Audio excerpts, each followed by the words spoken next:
Group পর্বের শেষ ম্যাচে সেন্টার বাজারকে হারিয়ে সর্বশেষ দল হিসেবে কোয়ার্টার ফাইনাল নিশ্চিত করে সাগরিয়া স্পোর্টস একাডেমি।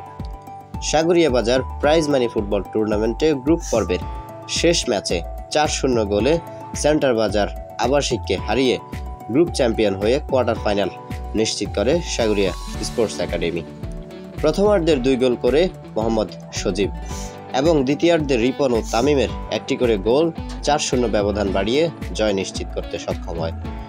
শুরু থেকে সর্বোচ্চ চেষ্টা থাকলেও শান্ত জুয়েল ফয়সালকে ফাঁকি দিয়ে কোনো গোল করতে পারেনি সেন্টার বাজার, যার ফলে ঘরের মাঠে চ্যাম্পিয়ন হওয়ার লক্ষ্যে আরও এক ধাপ এগিয়ে কোয়ার্টার ফাইনাল নিশ্চিত করে সাগরিয়া স্পোর্টস একাডেমি। আজকের খেলার সেরা খেলোয়াড় নির্বাচিত হন সাগরিয়া স্পোর্টস একাডেমির 2 গোল করা মোহাম্মদ সজীব।